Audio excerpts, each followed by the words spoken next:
j'espère que vous allez bien. Je vous retrouve aujourd'hui dans une nouvelle vidéo. Une vidéo un peu... Pourquoi je me sens toujours obligée de décrire les vidéos? Non, en vrai c'est une vidéo qui remonte un peu des années en arrière parce que ça va être une vidéo What's in my bag, et en l'occurrence, comme c'est la rentrée, What's in my working bag. C'est des vidéos que j'adorais regarder à l'époque sur YouTube et c'est vrai que ça se fait plus beaucoup, alors que en vrai c'est toujours trop intéressant. Et en fait j'ai revu des TikTok un peu What's in my bag, ça m'a donné trop envie, donc je me suis dit pourquoi pas faire une vidéo YouTube. En plus je vais vous montrer quelques petits trucs que je fais pour mettre dans mon sac pour aller au bureau. Du coup mon sac, on va commencer par le commencement. Le sac que j'ai choisi aujourd'hui, c'est un petit sac Louis Vuitton, enfin plutôt grand.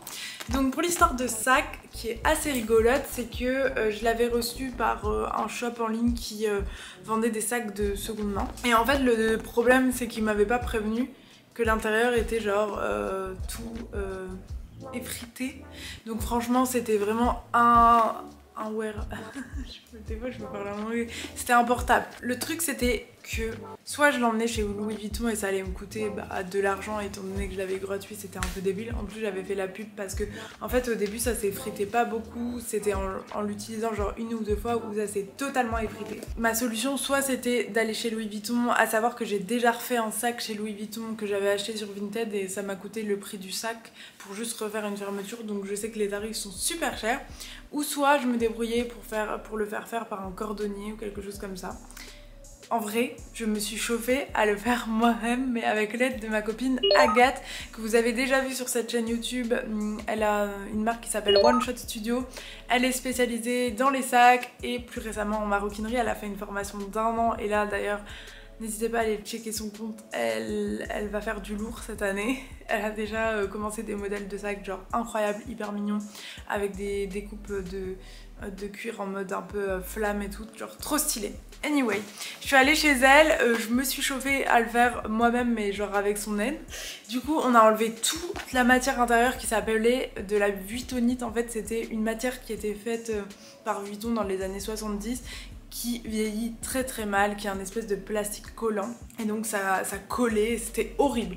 Du coup on a décousu genre tout le cuir qui était là, qui était aussi un peu genre moisi. À savoir que je sais pas si vous savez, toute cette partie là sur les sacs Vuitton, c'est de la toile cirée et ce n'est pas du cuir. Moi je le savais pas avant de travailler chez Vestiaire, mais maintenant, du coup depuis je le sais. Donc les parties en cuir c'est que les anses et le bas, enfin non pas là du coup mais juste cette bande là, et du coup le haut. Vous voyez maintenant que c'est pas le même cuir là et là parce qu'on a dû changer le haut parce qu'en fait il avait vraiment bien mal vieilli, il était devenu élastique le cuir, et quand on a genre décousu, on a fait au découvite, vous voyez, je vous raconte toute l'histoire du sac, désolée, j'espère que c'est pas chiant mais moi je kiffe trop. Mais en fait quand on a décousu au découvite, ben il s'est frité aussi le cuir. Donc on a tout changé, on a mis une doublure. En fait pour faire la doublure, on a repris tout simplement les parties de vuittonite collante qu'on a mis à plat et on a refait un patron en fait. Donc comme c'est un sac seau, je me rends compte qu'il y a plein de poils d'atlas à l'intérieur, c'est une catastrophe, hein, ils se foutent partout. C'est un sac seau donc c'est assez simple hein, comme gabarit. Vous voyez, il y a un rond et deux parties.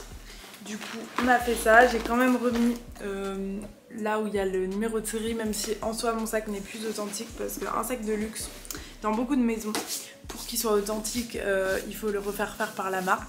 Et moi je me suis dit que dans tous les cas celui-là je l'aurai pour toute ma vie, je compte pas le revendre en soi, genre c'est un sac déjà que j'ai gratuit et en plus je trouve qu'il y a un intemporel et qu'on ne se lasse pas. Tout ça pour vous dire que du coup c'est ça que je l'utilise beaucoup. En vrai j'alterne entre celui-là et mon sac à dos Ikea ou encore un autre tote bag que j'ai, et c'est un peu mes sacs de travail. Celui-là ce qui est bien c'est que mon ordi rentre dedans, des cahiers, enfin tout ce que vous voulez. Ce que j'ai juste à dire c'est que les anses elles sont assez fines, donc au bout d'un moment si vous gardez toute la journée sur vous ça fait un peu mal.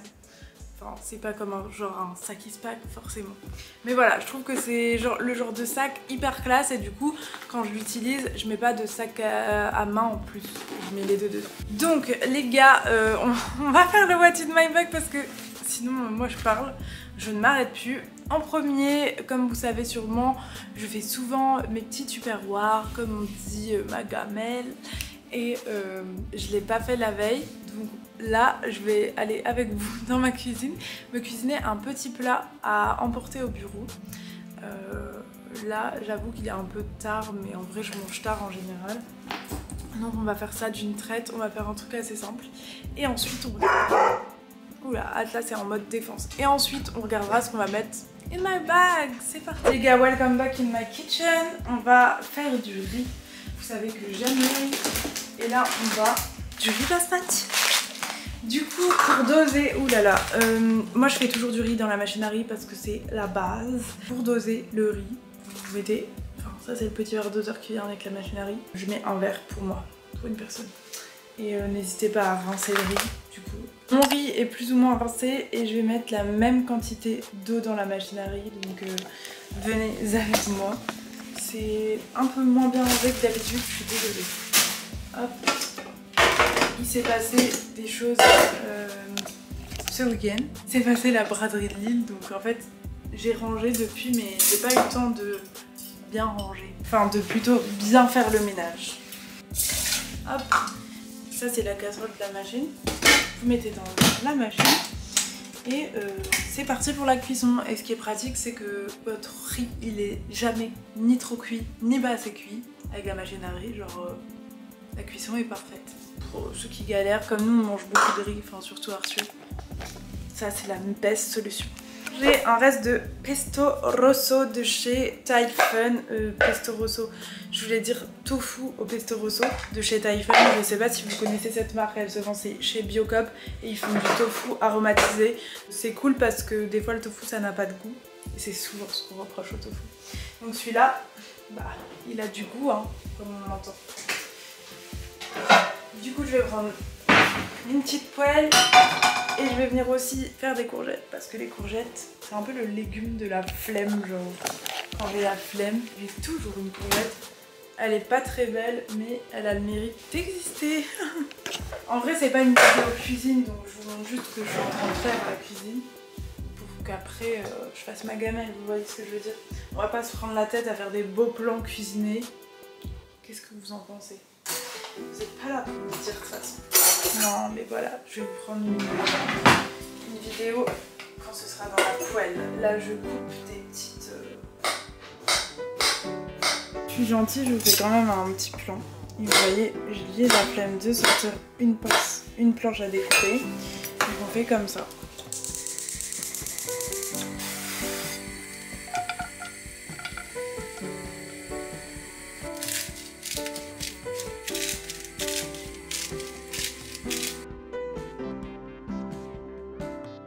Et du coup les gars, le tofu rosso, ça ressemble à ça.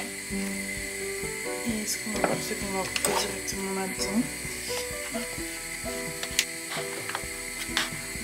Et ça, c'est appétissant. Je vais le mettre dans ma poêle. Et on cuit tout ça pendant quelques minutes jusqu'à temps que ça grille.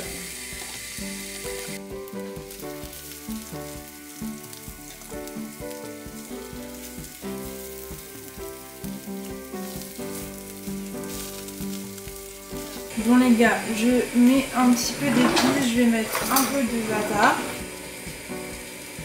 et un peu de, je sais plus comment ça s'appelle, c'est un truc un peu iranien et c'est super bon dans le riz. Et on mélange. C'est vraiment le repas genre en mode vite fait, hein. C'est pas une recette. Et je vais mettre aussi de l'arôme magique dans mon riz. Donc ça c'est pas bon pour la santé, mais c'est très bon.